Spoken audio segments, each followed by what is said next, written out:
Welcome to Global Voices, where every story matters. Hi, everyone, and welcome to Global Voices, the podcast where readers and writers share their love and passion for books. My name is Devuda Metra, and this is another episode of Writing Beyond Borders. Hi, Mart. Thank you so much for being here today. Thank you. I'm glad to be here. To start with, can you tell us something about yourself and about your writing journey? When did you start? Okay, so I think I started writing at a really young age. Um, but mostly it was more in my journal, but also with short stories. So I wrote short stories for a very long time.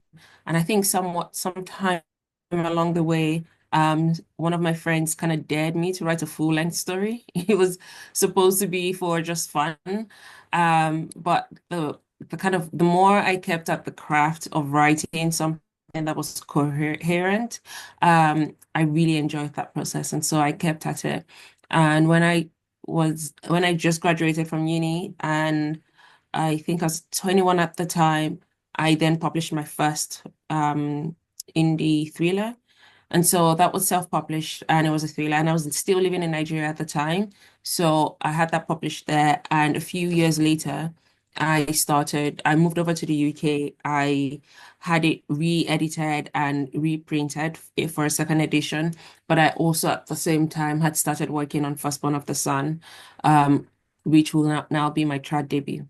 Mhm. Is this book the one that you had an experience with the Vanity Press?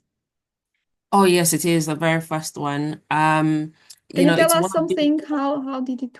Yeah, something yeah. about that experience. I at the time I didn't know a lot about the routes to publishing, and I had come across this company that they very much like many vanity presses, they would offer you a package and like money to print. The printing quality would be good, so it was good printing quality. However, it was just not worth the investment because you'd pay for everything from editing to copy editing, and in a traditional, except if you're doing self-publishing and it's all on you, you can then hire out a professional editor and know they're part of your team. But that's very different to working with an organization that says they're a publishing company but is expecting money from you. So money should always flow to the author and not away from the author. And so they would also, I think there was a package for marketing, which they did none of that. So it was just a very expensive deal. And to get the books that they were printing for me, I got a discount, but I still had to pay for it. So if, for example, a book was £10, I think I got it as author copies at a discount of 70%. So I would still have to pay like 30, like £3 per book, for example, in this example. It really was not a good experience. Internet, even they put it on Amazon, but they would not give me control over setting the price. And at some point, they had the paperback set at like £30 or something ridiculous. And I'm just thinking, even I would not buy a random book from someone I don't know for £30 for a paperback. And so the good part of this is that I was able to uh buy a lot of copies. I had taken a loan from my dad, which he took all his money back. But I had taken some money to buy a lot of copies of the book, maybe like 500 copies in the first weekend. And I just sold that on my side. I did a big launch and I made sure everyone who came bought a copy just so I could kind of get those costs back. So it helped that I was able to sell that locally and make that money back. But not many people are in that position, and so it's something I would very much stay away from. Mhm. But still, even you had this bad experience, it didn't discourage you. You just went on and you wrote another book that is his dark reflection, if I'm not mistaken. So that is his Dark Reflection is the second edition of the first book. So that's the book that I re-edited Okay. when I moved here, yeah, and then republished it because I just wanted it to have like a new audience because at this point, because of how poorly that first publisher what it did, um, no one really outside my local region had seen it. Mhm. And so there was an opportunity for me to rebrand it and give it a second life. and it did much better the second time. And that time I fully self-published it. So I was the publisher and I did all of the marketing and all of the I put it on Amazon myself. I got it into like Waterstones online. And having those conversations, I got a cover designer by myself and all of these things. Um, and so, it didn't discourage me from publishing. It just discouraged me from vanity pub presses and publishers. And I just knew that I had to find a different way to publish. Mhm. And you did a great job because I have seen some amazing reviews, so well done. Thank you. And now you are writing a trilogy, right? Yes, now I'm writing a trilogy. First Born of the Sun. So that's the cover right there. But it's an epic fantasy adventure story that's inspired by Yoruba culture. And so it will feel very familiar and very homely to Yoruba people because they would recognize some of the ways that the stories are told, the folklores, the gods, the it's set around the politics of the royal court. Mhm. And so, how the king, who we call the Alafi, and the politics that goes around having many wives and, they all have children and who will inherit the throne. That's kind of the themes that this book explores. And it's set to release in October this year, right? Yes. October Okay. 23rd, 2025. It comes out in about 7 months. Yes. Do you want to read something for us? A small passage, if you'd like. Yes, I can. And I have it just here. So this is the first copy for the proofs. We're going to have another set, but it arrives tomorrow. I would have been able to show you a version with With with the that copy. beautiful cover, which is it's really beautiful. It's amazing. I've seen that on Instagram. So Thank you. I'm going to read from the prologue, which is available online because I won't be able to finish it. If anyone wants to read the longer version. okay. Uh, the Sun Temple, Royal Island, Kingdom of Oru, Moremi. 9 blood moons and 1 day. That was how long Moremi hung in the balance between life and death. The cool evening breeze sent shivers down her spine. This was the night she had feared, the one she realized with every passing moment how wildly unprepared she was for. Searing pain washed over her. She shut her eyes, forcing herself to breathe through it, until the intense, sharp pain dulled into an ache. Thoughts of her mother raced through her mind as she lay on the floor over layers of mats and wrappers, wishing more than anything that she wasn't miles away from home, scared and alone, with only the older midwife shouting at her. Moremi glanced around the empty room. No matter how beautiful it was no place to be born. Her child ought to be born into the ocean like she was, like her mother was, and her mother before her. At home, she'd be kneeling in the wet sands at the edge of the sea, feeling the salt water rush in and out of her, stinging and cleansing, preparing to greet the child whose first cry would be born from the cold, born of water, born of tutu. When she closed her eyes, she heard the rush of the wind and the crash of the waves on the rocks that her home was built upon. She wouldn't have been pushing alone. She'd have had the force of a mighty ocean urging her child into the world. She could see her sister standing barefoot in the sinking sand at the shoreline, singing to her. And she could feel the rhythmic strokes of her aunt's heavy hand drumming against her back. Most of all, Moremi could hear her mother's voice pouring her strength into her. She needed that voice, but with every wave of contraction, it seemed farther and farther away, and a surge of heat consumed her. She felt a sudden tightness in her chest. Panic overwhelmed her. Her lips trembled as she cried for the mother she feared she would never see again. The other midwives the other wives of the high priest had their mothers with them in the days following their wedding. They followed them everywhere, washing their feet, braiding their hair. But here, she was a stranger in a new world, wishing that at any time in her 18 first sons, her mother had told her how much bringing forth life would feel like death. Okay, thank you.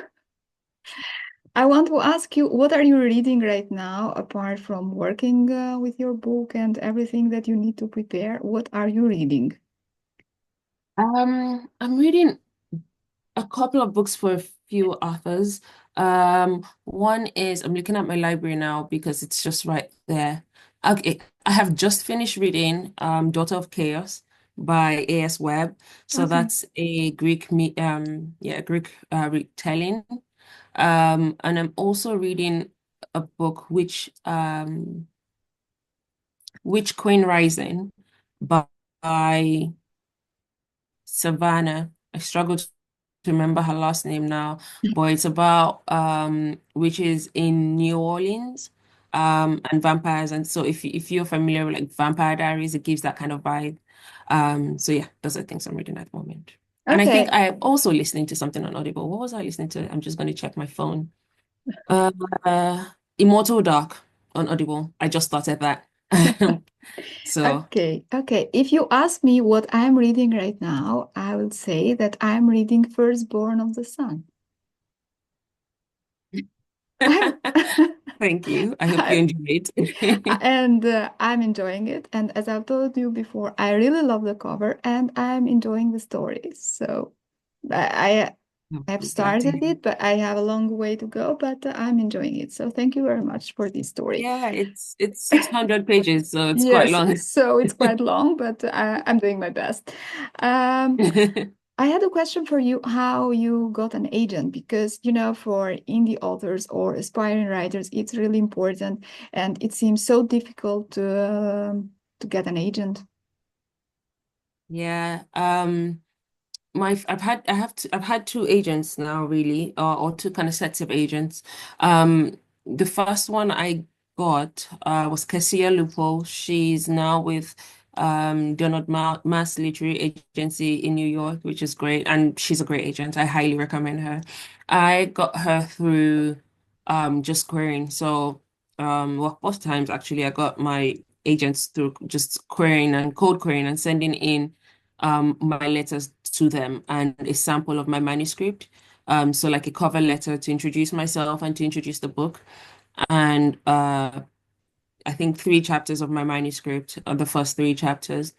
Before then, I had when I had written First Born of the Sun, I had sent it off to a professional editor, so I paid for that. This is not something that people have to do. They're beta readers, there are many options, so I just want to kind of clarify that you don't have to do that.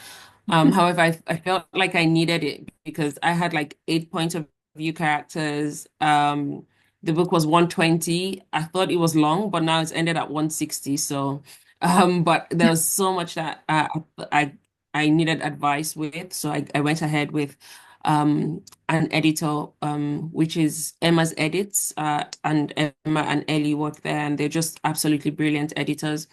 And so I spent about 8 months working on the edits that they gave me. At that time, I was also applying to competitions. So there are many competitions that will require maybe 5,000 to 10,000 words, some even shorter. And so I used my prologue and my first chapter to apply to those competitions. And it just helped me to have something to write in my bio. So I could say, I'm a writer, I've been shortlisted for this or have been longlisted for Yes. this. And so I used my edit time when I knew that the book's not ready because I'm editing. So around that time, I was also submitting to competitions. And I feel like that helped just experience-wise. I went to a few festivals to kind of have one-to-one with agents just to understand what the industry was like. And I did a lot of research into what agents are expecting. So I'm a member of Jericho Writers, and they were so helpful at the time. Their website has lots of masterclasses on past interviews with agents, what they're expecting. So I just downloaded all of this information and used that and I think as a member of Jericho Writers, you also get a free query critique and synopsis critique as well. And so I used a lot of feedback to fine-tune my work before sending it out. And I was probably in the querying trenches for about 2 weeks by the time before I got my kind of offer of representation Wow. from my agent. In total, about a month because she requested the full request, I think 2 weeks in, and then 2 weeks later, she offered. And, while I had a lot of pull requests at the time, I did have just the one offer. And so I was so grateful to her that she had said yes to me, and she was absolutely perfect. And we had a great time together. At some point, she had to leave her old agency, and so there were a few months in between there where we decided that probably best for me because she lives in the US as well to have someone closer home. Mhm. And so I then kind of went again on my career journey with a different book, and now I got my agent at Curtis Brown, so I have two agents there. But the process of getting them has been the same for me both times. It's just having, that manuscript that is quite clean and has been edited. The second time, I would say it was perhaps um slightly easier to get people to read my work and I was able to sign with my agents without writing the full manuscript. So I only had those three chapters. And this is because I had already gotten my publishing deal. So I could send Yes. my manuscript for First Born of the Sun as proof that I can write a full novel. But then also just send in my sample to see if they were interested in representing me. Wow. Some people just dream to have one agent, and you have two now. Yes. Yeah, When quite you are lovely. saying about editing and paying an editor, I'm doing that. I always do that because English is not my first language, and now I'm thinking, is it my second language or my third language? So my head, it's a bit like a mess right now. So uh, to play in the safe zone, I always send it to an editor, even though you have to pay for it, but it's better than you feel okay with the product that you are going to send it out there. So yeah, an Yeah, editor, it plays a very important role, I think. So yeah. okay, how do you manage to do all this? You are a tech consultant, you are very active online, you find time to write and time to find two agents. So how do you manage? Um, to be honest, it's just I'm always juggling too many things at the same time. I tend to prioritize writing above everything else, especially outside of my day job. So I write usually in the evenings. These days I've been trying to wake up early, but I'm not a morning person, but I'm doing a little better than before. But usually I'm writing in the evenings, so for example, today after this chat, I'll probably have dinner, watch an episode of something, and then go and write up until like midnight or about 1 or 2 a.m. sometimes. It helps when everyone is quiet and the whole world has gone to sleep, and then I can focus on my writing. And Everything else I can the manage world in your minds wake up. comes So away. Yes, yes, exactly. wow, I'm the opposite. I only write in the morning, and if I don't write in the morning, I cannot write anymore during the day. So, and especially in the evening, it's like I can read in the evening, but writing it's a no for me. Okay, thanks for sharing this with us. I know that there is a woman in your life that helped you a lot with writing, and that's your grandmother. Yes, she's very helpful. I saw her 2 weeks ago and she was helping to read my past pages because it's like this is a lot of work, even though I know I wrote it, but I've just read this book so many times. And so she used to be an English teacher and she loves the story so much and she loved reading it. And so we went through it together and so that was quite nice. That's amazing to have your grandma helping you with all this and supporting you, especially. Okay. Yeah, yeah, she is quite helpful. Okay, I know that you just come from work and I don't want to keep you any longer, but I want to ask one last question. Any advice that you'd give to aspiring writers? Um, yeah, I would say one thing that I found worked for me is, like I said, prioritizing the craft. So when I started writing Firstborn of the Sun, this is the first fantasy book I've ever written. And so I considered it to be like going to university for to learn something or going to class to learn something. So not only did I have to read a lot of fantasy books, but I watched a lot of interviews or tutorial lessons with authors who've written it, but then also read a lot of books about it. You know, how is a story structured? What are the tropes that we have? What are the archetypes that we have? What are writing can feel very creative, and it is. However, there are some very technical skills that are required in writing like a full novel. Understanding beats, understanding sentence structure, how to hone in your voice. All of these things are things that, if no one ever told you about it, you might eventually figure it out, but most times you do have to learn it from somewhere.